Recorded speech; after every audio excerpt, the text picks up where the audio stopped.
तो कैसे हैं आप लोग।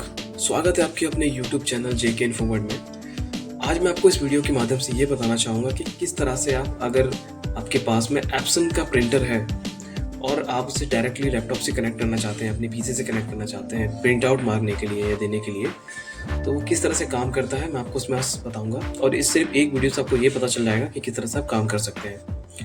मैं आपको सीधी सी ये बात बताना चाहूँगा कि कभी भी अगर आप प्रिंटर लेते हैं तो उसका ड्राइवर आपके पीसी में होना चाहिए, क्योंकि बिना ड्राइवर के आप उसे डायरेक्टली इंस्टॉल नहीं कर सकते, ना ही उसे यूज़ कर सकते। तो ये बहुत इंपॉर्टेंट है कि उस स्पेसिफिक प्रिंटर कंपनी का जो ड्राइवर होता है वो आपके पीसी में होना चाहिए, तभी वो काम करेगा, अदरवाइज वो काम नहीं करेगा। सम टाइम क्या होता है कि अगर आप कभी भी प्रिंटर लेते हैं और आप ये सोच रहे हैं कि प्रिंटर में मैंने डाटा केबल कनेक्ट कर दिया और उसे फिर सीधा पीसी से कनेक्ट करके मैं उसे यूज़ कर लूँगा, तो वो कभी भी काम नहीं करेगा।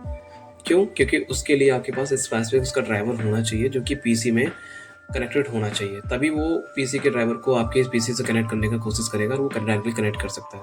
और ऐसा नहीं हुआ तो आप कभी भी कनेक्ट नहीं कर पाएंगे और वो काम बिल्कुल भी नहीं करेगा। तो ये बहुत इंपॉर्टेंट है कि आपके पास एप्सन का जो ड्राइवर है वो होना चाहिए, क्योंकि बिना उसके वो किसी भी काम का नहीं है, जो कि बहुत इंपॉर्टेंट है आज के लिए।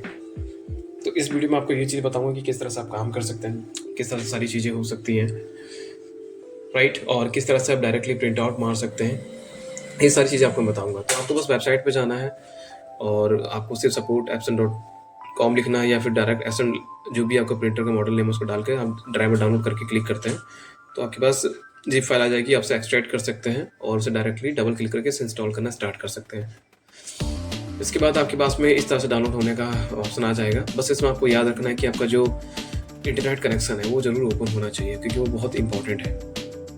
तो यहाँ पे आप देख सकते हैं कि जो इंटरनेट की स्पीड है उस पर डिपेंड करेगी ये कितना जल्दी होगा। जैसे मान लीजिए हमारी इंटरनेट की स्पीड काफ़ी अच्छी है फ़िलहाल तो, क्योंकि अभी जो मैं अगर बताऊँ तो मेरा 5G है ऑलमोस्ट जियो का, जिसको मैं यूज़ करता हूँ, जिसकी स्पीड ऑलमोस्ट 250 MB 300 MB पर सेकेंड है।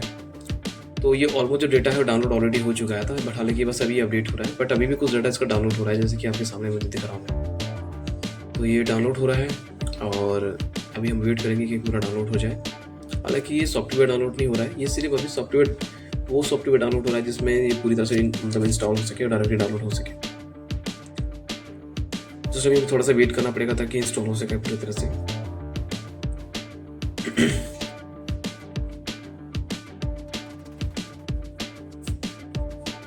हालांकि ये ड्राइवर जो है ये पूरा इस पर डिपेंड करेगा कि आपकी जो इंटरनेट की स्पीड है वो कितनी अच्छी है, उस पर डिपेंड करेगा। अगर इंटरनेट की स्पीड आपकी कम होती है तो इस केस में काम नहीं करता है, लेकिन जो इसकी स्पीड रहेगी वो काफ़ी स्लो रहेगी। बट अभी हम वेट करें ताकि ये पूरा काम कर सके।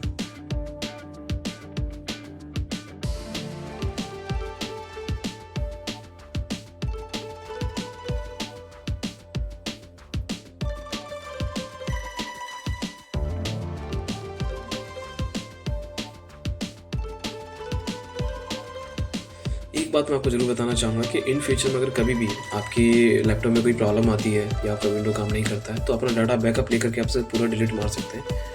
दैन उसके बाद से आपको जो मैंने अपनी इससे पहले जो हमारी वीडियो थी ISO फाइल को डाउनलोड करना, मतलब एक बूटेबल फाइल बनाना, ताकि आप फिर से घर बैठे आप किस तरह से विंडो को ले सकते हैं, उसको एक्टिवेट कर सकते हैं, उसके बारे में मैंने आपको बताया था।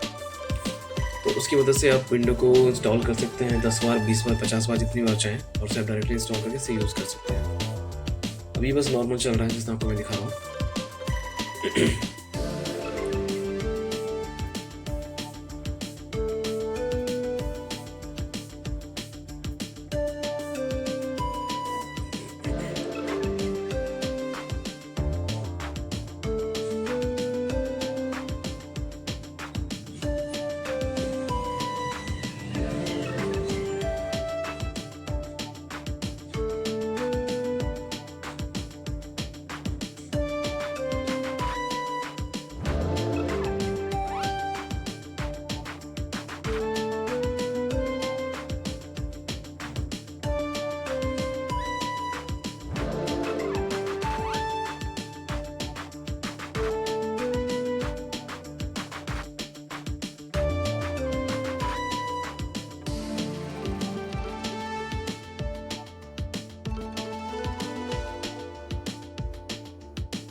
साथ ही दोस्तों आपको एक चीज़ मैं ज़रूर बताना चाहूँगा,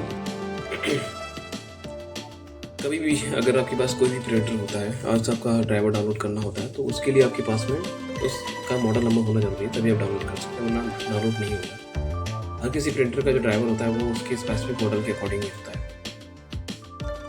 अभी हमारा जो सॉफ्टवेयर था वो इंस्टॉल ऑलमोस्ट हो चुका है, राइट। और अब ये स्टार्ट होगा एक्चुअल में डाउनलोड होना, इसके जो मेन ड्राइवर है।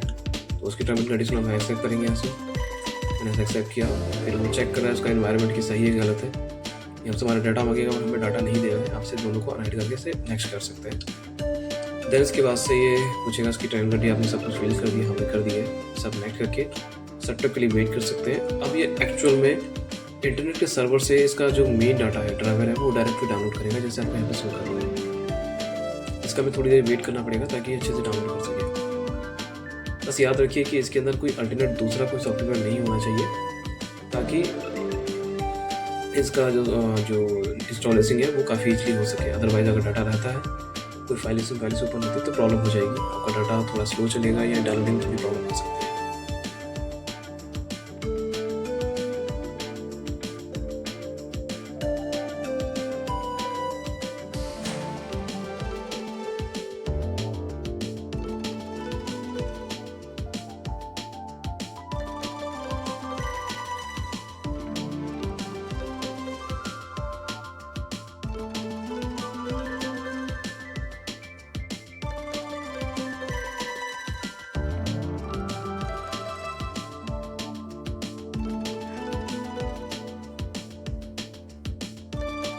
तो इसके अलावा मैं आपको ये भी बता देता हूँ कि अगर फ्यूचर में आप कभी भी डाउनलोड करना चाहते हैं, मतलब इसका ड्राइवर या किसी भी प्रिंटर का, तो इसके लिए आपको बस करना कुछ नहीं है, आपका नेट कनेक्ट होना चाहिए आपके पीसी में, क्योंकि हमेशा ड्राइवर पीसी में ही डाउनलोड होता है।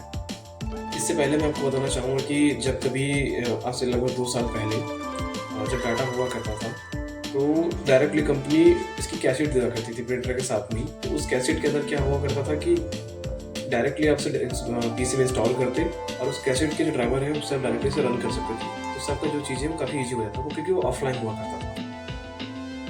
लेकिन अब जब से इंटरनेट आया, सर्वर आया, तो उससे क्या कंपनी ने सभी ड्राइवर को उसको डायरेक्टली सर्वर पर डाल दिया है। अब किसी को डाउनलोड करना होता है तो उसके सॉफ्टवेयर को इंस्टॉल करेगा और डायरेक्टली वहाँ से इंस्टॉल करना शुरू कर देगा, तो डायरेक्टली सारा इंस्टॉल हो जाएगा। तो अभी हमारा जो डाटा था वो ऑलमोस्ट कंप्लीट हो चुका है। इसकी जो सेटअप फाइल है हमने पूरी डाउनलोड कर दिया, अब वो इंस्टॉल कर रहा है आपस में। और जैसे इंस्टॉल होगा उसके अंदर जो आइकॉन है आपको नजर आ जाएंगे, जैसे कि आप लोग दिख रहे हैं, बट उसे पूरी तरह से इंस्टॉलेशन करना ताकि कंप्लीट कर सके। इसका थोड़ा सा वेट करना पड़ सकता है।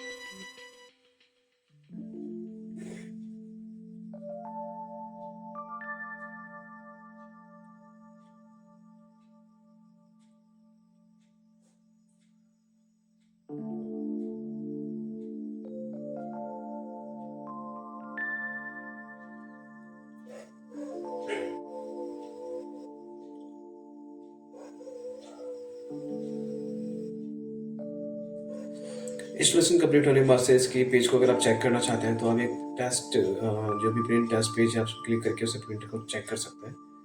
तो उससे पता चल जाएगा कि ये काम कर रहा है कि नहीं कर रहा है। अगर ये काम कर रहा होगा तो ये कभी प्रिंट दे देगा और उससे आपको ये पता चल जाएगा कि बढ़िया से काम कर रहा है कि नहीं कर रहा है। और जैसे आपके पास एक प्रिंट आउट निकल जाए, जो कि अगर आपका प्रिंटर कनेक्ट होगा लाइट, बस ये कि प्रिंटर में लाइट ऑन होनी चाहिए आपकी और ड्राइवर लगा रहना चाहिए, बहुत इंपॉर्टेंट है। अगर ऐसा नहीं होता है तो उस केस में आपका जो प्रिंटर है वो काम नहीं करेगा। देन इसके साथ आपको नेक्स्ट करना है, आपको कुछ भी ऑफ नहीं करना है, ताकि इसका जो सॉफ्टवेयर है वो अच्छे से चेक कर ले कि हाँ ये करप्ट नहीं हुआ है, अच्छे से इंस्टॉल हो गया है। ये पूरे फंक्शन को चेक कर रहा है कि ये सही तरीके से इंस्टॉल हुआ है कि नहीं हुआ है। अगर इंस्टॉल हुआ होगा तो ये इसे अपलोड कर देगा और उसे वहाँ सिंबल दे देगा। इसके लिए हमें थोड़ा सा वेट करना पड़ेगा। तो ये थी हमारी पूरी तरह से जो हमने रजिस्टर किया है। आप चाहें तो अपने ऑनलाइन जो प्रोडक्ट्स का रजिस्ट्रेशन कर सकते हैं, अदरवाइज नहीं करना चाहते तो कभी कोई प्रॉब्लम नहीं है, आप उसे डायरेक्टली स्किप कर सकते हैं। ठीक है, इसका सीरियल नंबर आपको आपके ऊपर टॉप पे नज़र आ गया है, तो आप इसे रजिस्टर कर सकते हैं। इसे डायरेक्टली स्किप कर सकते हैं, इससे कोई फर्क नहीं पड़ने वाला है। काम आपके पास रसीद का ये करेगा, अगर आपके रसीद है तो ये पूरा अच्छे से काम करने का कोई प्रॉब्लम नहीं है। तो ये थी ये वीडियो जिसके अंदर आपने सीखा कि किस तरह से आप एक प्रिंटर के ड्राइवर को अपनी पीसी में इंस्टॉल कर सकते हैं, चाहे वो किसी भी वर्जन का हो या किसी भी वीट का हो, तो आप इजीली कर सकते हैं, राइट। तो दोस्तों इसी तरह की और भी इन्फॉर्मेटिव वीडियो देखने के लिए, सुनने के लिए आप हमारे यूट्यूब चैनल के साथ में जुड़ सकते हैं, जिसका नाम है जेके इन्फोवर्ड। साथ ही जो बेल आइकन है उसे आप ऑन कर देते हैं और चैनल को सब्सक्राइब भी कर लेते हैं, तो इससे हमारा थोड़ा-सा बेनिफिट हो जाएगा कि हमें थोड़ी-सी हिम्मत मिलेगी ताकि हम आपको जानकारी दे सकें। तब तक के लिए शुक्रिया। जय हिंद, जय भारत दोस्तों।